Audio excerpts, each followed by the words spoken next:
Bonjour la famille, soyez les bienvenus dans l'émission Tout sur la Bible. Ça fait vraiment longtemps que je battant pour Kutanati, pour occuper et permettre d'être tous ensemble. Encore une fois, bonne année 2025. Bonne année 2025.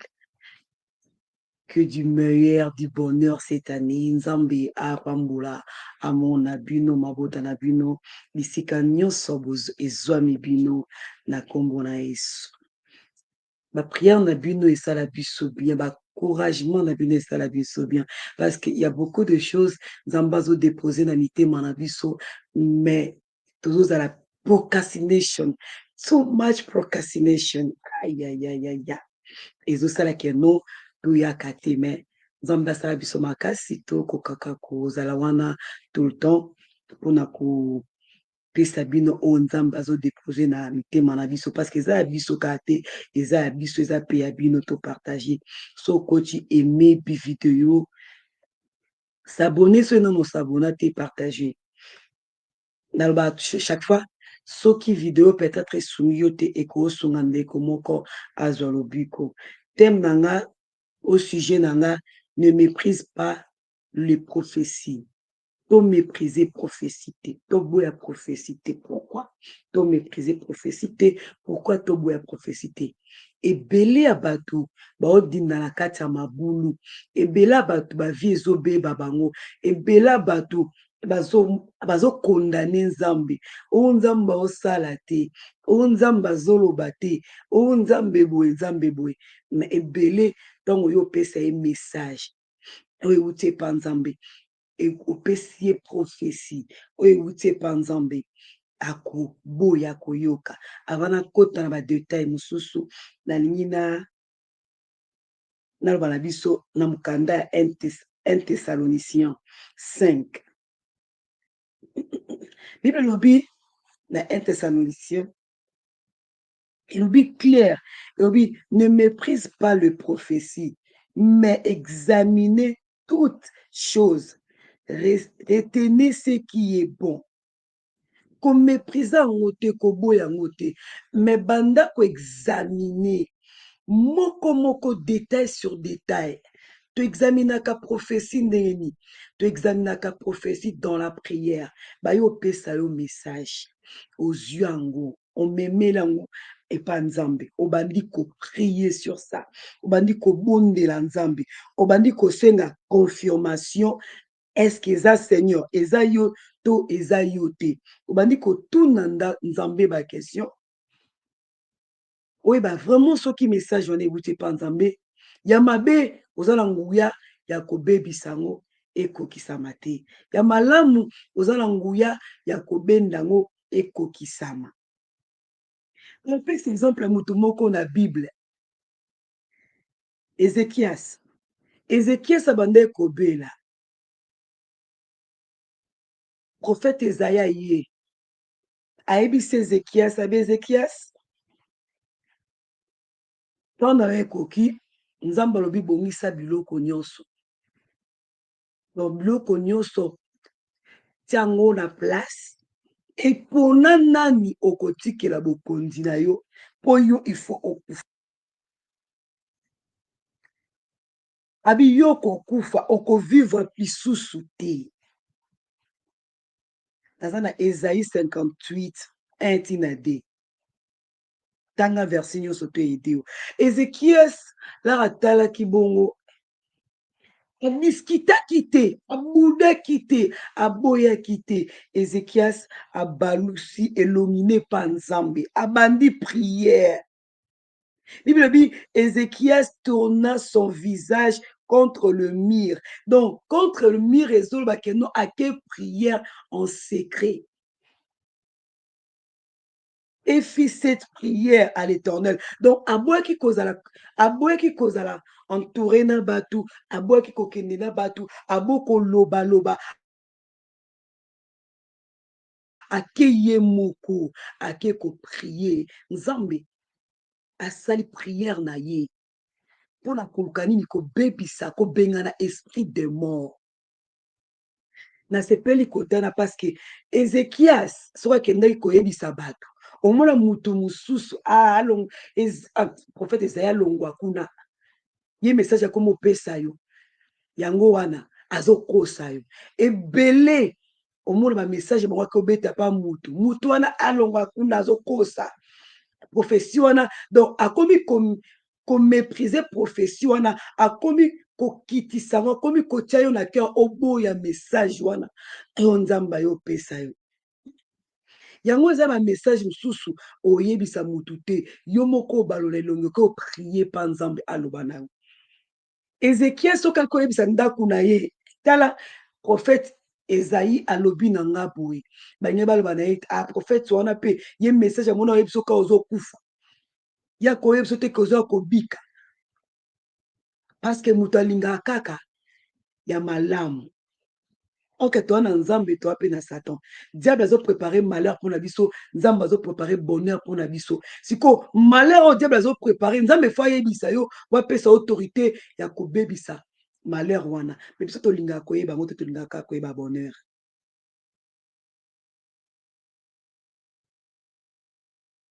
Ézéchias a enseigné nga il y a des choses oyebisa mutu te pire aza te pire wana la okende oyebisa ye tika azokosa surtout soki deja yinaki mutu wana surtout soki deja enviaki poste mutu wana surtout soki deja asepelaki su na mutu wana te un message oyo opesa yo yo koyebisa ye esili akomi okoso ye akomi opesa bafaux prophétie soki omoexamine eza te mpo yo mpe matoi na olingi eyoka kaka ya bien prophétie ezala mabe ezala malamu ya pasi ya bisengo il faut koacceptaka omemi yango mpa nzambe koméprise yango te koboya yango te oyo otuna nzambe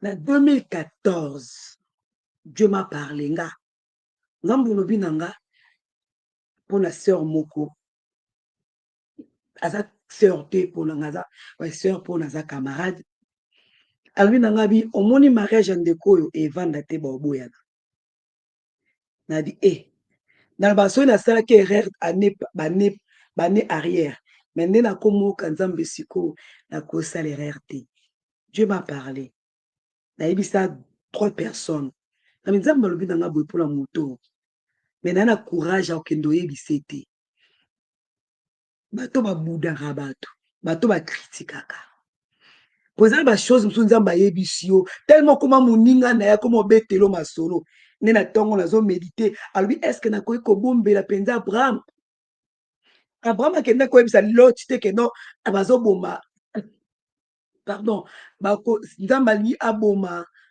a sodome au gomer akendaki te yaki entre lisolo bango mibale bacamarade relation na bango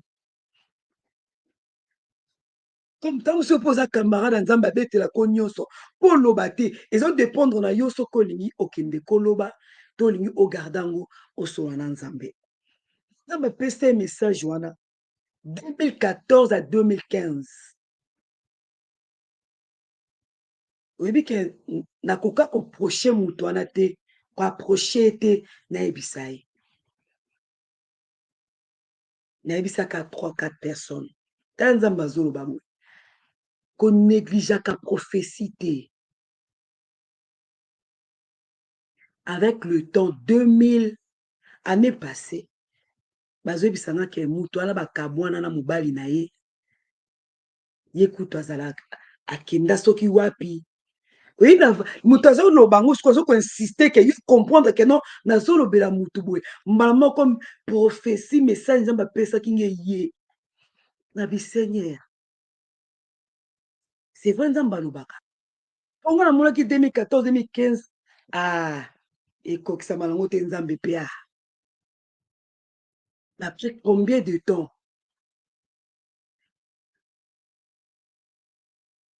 après 7 à 8 ans ekokisami naoka mabe naoka nzoto malili c'est la même chose oyo nzambe aolobala nga mikolo na partage mpe na 3 personnes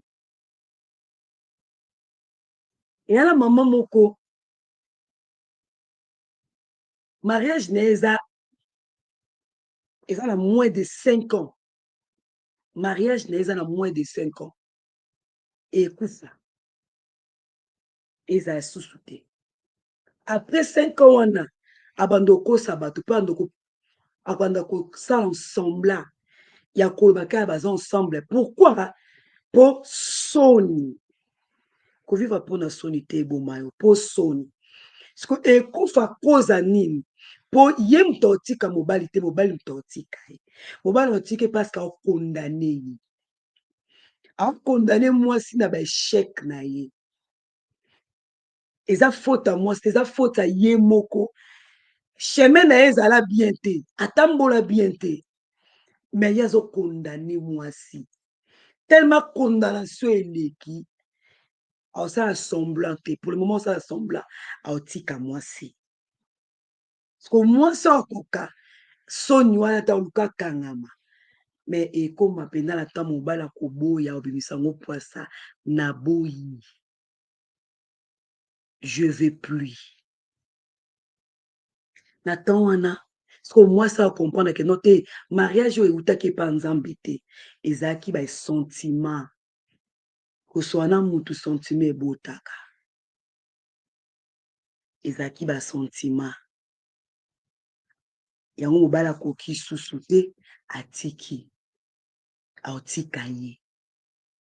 Moins de 5 ans. Tobandi année 2024. Tokoti 2025, 2026, 2000. Et à moins. Pour le moment, pe avivaka via happiness te na mariage wana. Akomi kosala effort ya kolukela mobali bonheur na effort na ye moko. Mais nzambe aza na kati te. Ainsi dit l'Éternel. N'encouragez moi si moko, mobali moko, koboya message te prie.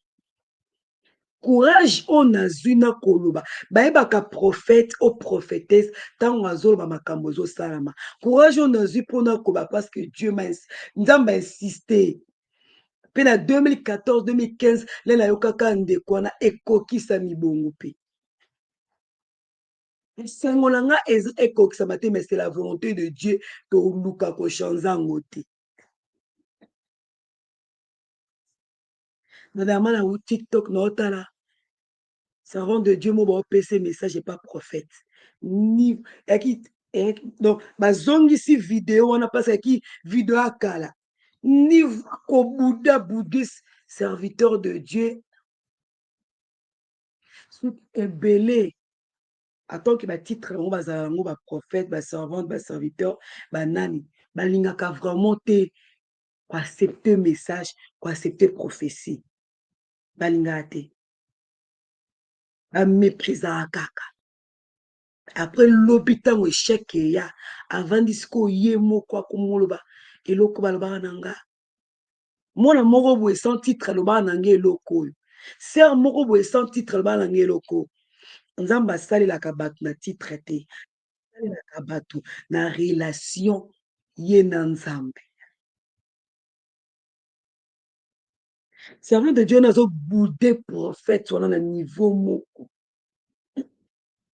non non non non non non non non nga muna atali na yo kisomo ayebiseka alobi soki naza prophète makambo ekokisama ozonga sikoyo mikolo toleka natali nde bakendaki na ye nga muna okeli ye mawa na nde naotala professeur nga bi o milinga olimwa na kati ya milinga oyebi milinga so eza ebele oyebi olimwa omonana te soki ndako etumbami bato mosusu akufaka na milinga wana na koespira yango expiration ya milinga wana kufi bomonana te parce que so milinga etondi ndako bomona te message nde ezalaki bongo siko dernièrement ndenge ekendaki naya comprendre nga le bazongisi message wana tala to bando oya toloba polo ye bando okokisama bamessage oyo bando ozonga obuda yango lelo lobi bato baba te ndeko alobaki na ye nzambe alobaki na ye mpo nzambe moto alobaka na comprendre que non elle m'a boudaki message wana azoki tente ya okende kotourne face ndenge Ezekias atornaki. Ye awelaki kaka kobude asimi nzela akei. Bo akendaki mpe akoloba mabe ya mosala nzambe wana. Elo omona ye kola na vie. Ata nzambe ayebisi omoni moto nazala na esu te na tika ye. Lokwa azala kaka ancien oin ya l'Éternel, ancien. Lokwa Saoul, nzambe awendraka ye, la rejeta ye, atika ye. David alobi nakoki koboma oin ya nzambe te. Mais David, mais nzambe sa rejeta ye, nzambe azala suna ye te. Mais lokwa aka nzambe apakolaka ye mafuta, David arefusa na ye. Eloko nga na yekola yango wana. Lokwa ka azalaka oin, azala ancien. Lokwa ka nzambe apakolaka ye mafuta, nakoloba mabe na ye te, nakomépriser ye te, nakodénigrer ye te. Na otala kaka telle chose nakosala koprier. Des fois mpe nzambe soki abaye mutu atiaka bakilo na motema okoka so prie mpona mutu yango te. Mais nakomotala kaka. Okomotala kaka. Yango ata makambo ebele eyaka sur internet. Tokoki osala mpe baanalyse, tokoki osala mpe kopesa baopinion, mais topesaka te mpo toyebi relation mutu na nzambe te. Moïse nzambe abengaki ye. Des fois Moïse mpe asalaki na silikaki. Asali le contraire oyo nzambe alobi na ye. Na nzambe aye kodéfendre corps ya Moïse. Le diable aye kozwa ngo, nzambe aye kotinda ange abotola corps ya Moïse akende nango. Kama wa nzambe terme eza compliqué, tolinga kutu koloba te. Ebele bashua mpo balakisaka ndeti nga na yebi. Yango mona azokoeshue, aosala makambo esimbaka te mpona orgueil eleki. Partagez la vidéo, s'abonner. Abonnez-vous massivement. Ebele bakota na problème, ba vie ebeba. Ekola kobo ya prophétie. Ebele pe bamonela bango makambo proche oloba na eza te. Otale kaka. Ozotale kaka. Mabe ekomeli otali, malamu ekomeli otali. Po oyebi keta mosusu. Ndeta domaine à mariage po. Oui, ça me touche non mariage n'est que dans moins de 5 ans. Et on a qui abali, on a pas balaté. Ceux qui nous ont rêvé, les gens m'ont révélé ma comme de quoi vivre dans mariage jango o kele mawa. Mais il y a na miso batoya ko critiquer yo. Non pese message. Ce que l'on sani on vanda au tal. Ainsi dit l'Éternel. Soni tellement ekozala, muto ko forcer.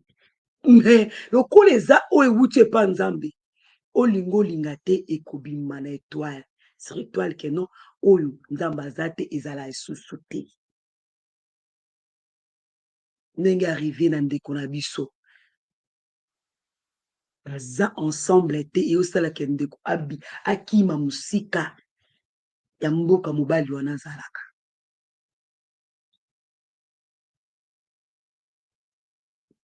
Un Thessalonicien azaki clair abi koboya te. Moi so azoprophétiser na esprit ya Python. Aprophétisaka bapotre soki baleki ya lobi, bapotre bazongi ya lobi, baleki ya lobi, bazongi ya lobi. Abanda koprophétiser na esprit ya Python. Le bapotre bande koleka, pourquoi bastopaki kaka te premier jour? Batikaki na bayoki première, deuxième, trois fois babimi oso bamamba solo.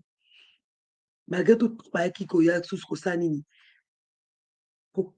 Kosala nini curse ye, curse the spiritual inside him, inside her. Curse the spiritual. Mais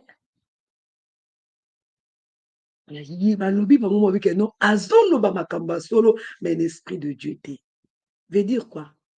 Moto akoleka na nzela lobi na yo. Daliboma pa koloba aleki na o. Dama je la thème na bas stop, non la bis, t'as du bon moment à y. Alors, pourquoi nous ressemblons à Jésus? Pourquoi nous ressemblons à Abraham, à Isaac, à Boué? Bon, c'est quoi fait? Avant de intercéder à kati motema, mutali boma. Pourquoi tiki batu nyonso na kati ya bas stop ayeka epananga?